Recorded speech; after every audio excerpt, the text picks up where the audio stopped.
Ça, j'étais sacrément content de le voir. Je lui dis « Salut Jim !» et j'ai avancé vers lui. Il a bondi et m'a regardé bouche bée. Et puis il tombe à genoux et joint les mains et dit « Fais pas mal, non. C'est que j'ai jamais fait de mal à un spectre. Toujours que j'ai aimé les morts. Toujours que je les ai traités bien. Retourne dans la rivière qui est ton chez toi et viens pas faire du mal au vieux Jim qui était toujours ton compère. » Eh ben, il m'a pas fallu longtemps pour lui faire comprendre que j'étais pas mort. J'étais tellement content de voir Jim. Et puis j'étais plus seul. Je lui ai dit que j'avais pas peur de lui, il raconte aux gens où j'étais. Je causais, mais lui, il était assis là à me regarder, il disait rien. Alors je lui dis, il fait jour, on va petit déjeuner.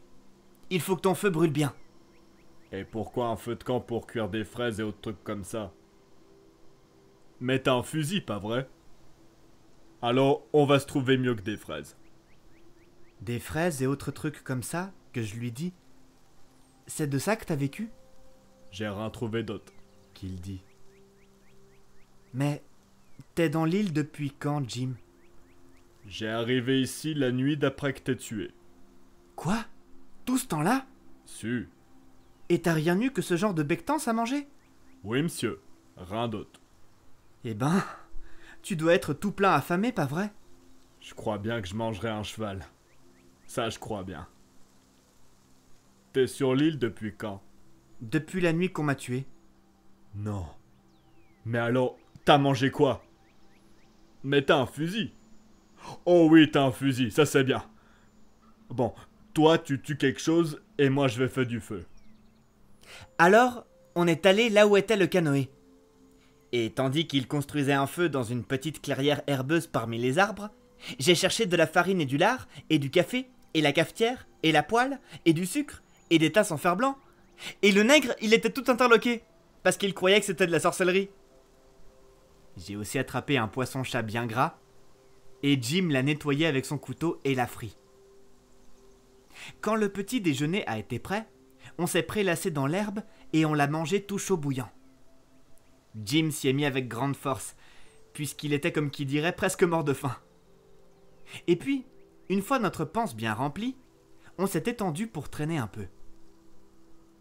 Au bout d'un moment, Jim, il dit « Mais, dis donc, Huck, qui c'était qui a été tué dans cette bicoque si c'est pas toi ?» Alors je lui ai raconté toute l'histoire. Et il a dit que c'était malin. Il a dit que Tom Sawyer, il aurait jamais trouvé un meilleur plan que celui que j'avais. Alors je lui dis « Comment ça se fait que t'es là, Jim? Et comment t'es arrivé ?» Il a eu l'air plutôt gêné. Et il a rien dit pendant une minute. Et puis il dit Peut-être qu'il vaut mieux rien dire. » Et pourquoi, Jim? Eh ben, y a des raisons. Mais tu cafardes pas si je te dis, hein, Huck? Croix de bois, Jim. Eh ben d'accord, Huck. Je m'ai enfui. Jim! Ah, mais t'as dit que tu cafardes pas. Tu sais que t'as dit que tu cafardes pas, Huck. Eh ben c'est sûr. J'ai dit que je le ferais pas, et je m'y tiens. Parole d'honneur que oui. Ah, les gens vont dire que je suis qu'un salaud d'ablitionniste et ils me mépriseront parce que j'ai rien dit. Mais c'est du pareil au même. Je vais pas cafarder. Et de toute façon, je retourne pas là-bas. Alors maintenant, raconte-moi tout ça. Eh ben, tu vois, c'était comme ça. La vieille maîtresse, c'est Miss Watson, elle me crie après. Et elle me traite un peu dur, mais elle a toujours dit qu'elle me vendrait pas à la Nouvelle-Orléans. Mais il y a pas longtemps, j'ai vu qu'il y avait un marchand de nègres, un bon bout de temps chez elle. Et je commence à pas me sentir bien. Eh ben, un soir, je me glisse à la porte, il était tard, et la porte, elle est pas bien fermée. Et j'entends la vieille maîtresse, qu'elle dit à la veuve qu'elle va me vendre à Orléans, qu'elle voulait pas. Mais on lui donnait 800 $ pour moi. Et c'était une si grosse somme d'argent qu'elle pouvait pas refuser. La veuve, elle essaye de lui faire dire qu'elle le fera pas. Mais j'ai pas attendu d'entendre le reste. J'ai fiché le camp à toute vitesse, je peux te le dire. J'ai décampé et dégringolé la colline, et j'avais l'idée de voler un canot sur la grève en haut du village. Mais il y avait des gens qui s'activaient encore. Alors je me suis caché dans la vieille boutique en ruine du tonnelier sur la berge pour attendre que tout le monde y parte. Eh ben, j'étais là toute la nuit. Il y avait des gens par là tout le temps. Vers 6 heures du matin, des canots commencent à passer, et vers 8 ou 9 heures, tous les canots qui passaient disaient comment ton pape il était venu en ville. Et il disait qu'on t'avait tué. Ces autres canots, ils étaient pleins de dames et de messieurs qui traversaient pour voir l'endroit. Quelquefois, ils s'arrêtent sur la grève pour se reposer avant de traverser. Et c'est comme ça, en écoutant, que j'ai appris le meurtre. J'étais sacrément triste que t'aies tué Huck. Mais je le suis plus maintenant. Je suis resté là sous les copeaux toute la journée. J'avais faim, mais j'avais pas peur. Parce que je savais que la vieille maîtresse et la veuve, elles allaient partir au rassemblement religieux juste après le petit déjeuner et pour toute la journée. Et elles savent que je m'en vais avec le bétail au petit jour, et elles ne verraient pas mon absence avant-après la tombée de la nuit. Les autres domestiques la verraient pas non plus, parce qu'ils allaient se tirer et se payer un congé dès que les vieilles dames seraient plus là. Eh ben, quand il fait nuit, je m'éclipse par le chemin du fleuve et je le remonte pour environ 2 miles, là où il n'y a plus de maisons. Je m'étais calculé ce que j'allais faire. Tu comprends? Si que j'essaye de continuer à fuir à pied, les chiens y suivent ma piste. Si je vole un canot pour traverser, ils cherchent le canot, tu comprends? Et ils savent où je débarque de l'autre côté et où trouver ma piste. Alors je me dis, c'est un radeau qu'il me faut. Il laisse pas de piste. Bientôt, je vois une lumière à la pointe. Alors je me mets à l'eau et je pousse un rondin devant moi et je nage plus de la moitié de la largeur du fleuve et me v'là dans le bois flotté.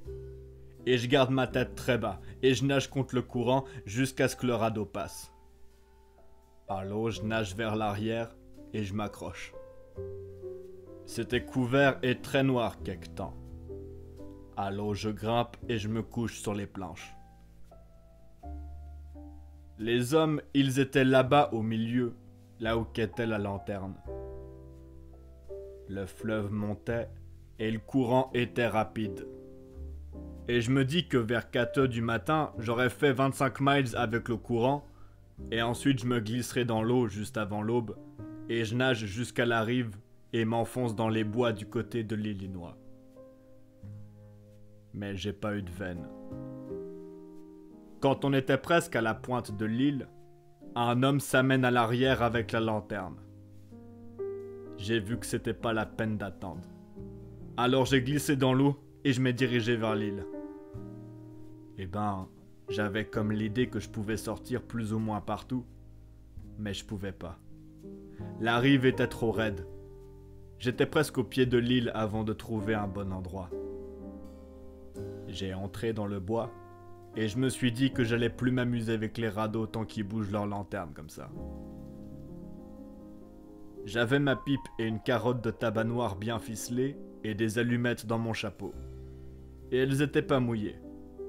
J'étais pas trop mal. Et alors, t'as eu ni viande ni pain à manger tout ce temps? Pourquoi t'as pas attrapé des tortues musclées? Comment que tu les attrapes? On peut pas les surprendre et les saisir. Et comment qu'on peut les frapper avec une pierre? Comment qu'on peut faire ça la nuit? Et j'allais pas me montrer sur la rive en plein jour. Eh ben, oui. T'as dû rester dans les bois tout le temps, c'est vrai. Tu les as entendus tirer le canon? Oh oui. Je savais qui te cherchait. Je les ai vus passer ici. Les ai vus depuis les buissons. Quelques jeunes oiseaux sont venus. Il volait 1 mètre ou 2 chaque fois et se posait. Jim a dit que c'était un signe qu'il allait pleuvoir.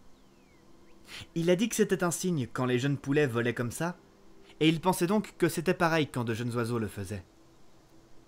J'allais en attraper, mais Jim m'a pas laissé. Il m'a dit que c'était la mort. Il a dit que son père était couché un jour très malade, et des gens ont attrapé un oiseau, et sa vieille grand-mère a dit que son père allait mourir. Et il est mort.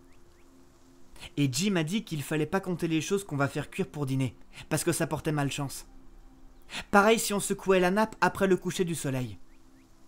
Et il a dit que si un homme avait une ruche, et que cet homme mourait, il fallait le dire aux abeilles avant le prochain lever du soleil, ou alors les abeilles perdraient leur force et arrêteraient de travailler et mourraient. Jim a dit que les abeilles piquaient jamais les idiots. Mais je l'ai pas cru, parce que j'avais essayé plein de fois, et elles voulaient pas me piquer. J'avais entendu parler de ces choses-là avant, mais je les connaissais pas toutes. Jim, il savait tout plein de signes. Il a dit qu'il savait presque tout. J'ai dit que j'avais l'impression que tous les signes parlaient de malchance. Et alors, je lui ai demandé s'il n'y avait pas des signes de bonne chance. Il dit « Vraiment pas beaucoup. Et puis, pour quelqu'un, ils servent à rien. Pourquoi que tu veux savoir quand la chance va être bonne? Tu veux l'empêcher? » Et puis, il dit « Si t'as des bras poilus et une poitrine poilue, c'est le signe que tu vas devenir riche. » Eh ben, un signe comme ça peut servir, parce que c'est dans longtemps. Tu sais, peut-être que tu dois être pauvre longtemps d'abord, et tu pourrais te décourager et te tuer si le signe t'avait pas dit que t'allais être riche un jour. T'as des bras poilus et une poitrine poilue, Jim? À quoi elle sert cette question? Tu vois pas couille? Eh ben, est-ce que t'es riche? Non, mais j'étais riche une fois. Et je serai riche encore. Une fois, j'ai eu 14 $. Mais je m'ai lancé dans la spéculation. Et m'ai fait ramasser. C'était quoi la spéculation, Jim? Eh ben, d'abord, je m'ai intéressé aux valeurs. Quel genre de valeurs? Mais les bêtes. Le bétail, tu sais. J'ai mis 10 $ sur une vache. Mais je m'en vais plus jamais toucher aux valeurs. La vache, c'est qu'elle a crevé entre mes mains. Et alors t'as perdu 10 $? Non, j'ai pas tout perdu. J'en ai perdu que 9. J'ai vendu la peau et la graisse pour 1,10 $. Il te restait 5 $ et 10 cents? T'as continué à spéculer? Oui. Tu connais ce nègre qui a qu'une jambe et qui appartient au vieux maître Bradish? Eh ben, il a monté une banque. Et il a dit que ceux qui mettaient 1 $, ils en auraient 4 de plus à la fin de l'année. Eh ben, tous les nègres y sont venus, mais ils avaient pas beaucoup. J'étais le seul qui en avait beaucoup. Alors j'ai dit que je voulais plus de 4 $. Et j'ai dit que si je les avais pas, je montrais ma banque à moi. Eh ben, naturellement, ce nègre, il voulait pas de moi dans les affaires. Parce qu'il dit qu'il n'y avait pas de place pour 2 banques. Alors, il dit que je peux mettre mes 5 $ et qu'il me payerait 35 à la fin de l'année. Alors je l'ai fait. Et puis, je me dis que j'investe les 35 $ tout de suite et faut que ça continue à rouler. Il y avait un nègre du nom de Bob qui avait trouvé une grande plate à rondins. Et son maître, il le savait pas. Et je la lui ai achetée. Et je lui ai dit de prendre les 35 $ à la fin de l'année. Mais un type, il a volé la plate cette nuit-là. Et le jour d'après, le nègre a une jambe, il dit que la banque a sauté. Alors personne, il a rien eu. Qu'est-ce que t'as fait avec les 10 cents, Jim? Eh ben, j'allais les dépenser. Mais j'ai eu un rêve. Et le rêve, il m'a dit de les donner à un nègre du nom de Balaam. L'âne de Balaam, qu'on l'appelle. C'est un de ses simplets, tu sais. Mais il a de la chance, on dit. Et moi, j'en avais pas.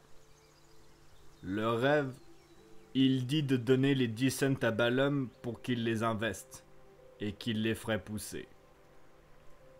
Eh ben, Balaam, il prend l'argent et quand il est à l'église, il entend le prédicateur dire que celui qui donne aux pauvres y prête à Dieu et qu'il est sûr que ça lui reviendra au centuple. Alors Balaam, voilà qui donne les 10 cents aux pauvres et qu'il attend pour voir ce qui reviendra. Eh ben, qu'est-ce qui est revenu, Jim? Y a rien qui est jamais revenu. J'ai jamais pu ramasser cet argent. Et Balaam, il pouvait pas. Je vais jamais plus prêter de l'argent s'il n'y a pas de sécurité. Sûr qu'on reverra notre argent au centuple, qu'il dit le prédicateur. Si je pouvais revoir mes 10 cents, je serais quitte et content d'avoir de la chance. Eh ben, c'est très bien, Jim. Si de toute façon tu vas être riche un jour ou l'autre. Oui. Et je suis riche maintenant quand j'y pense. Je m'appartiens. Et je vaux 800 $. J'aimerais bien avoir cet argent. J'en veux pas plus.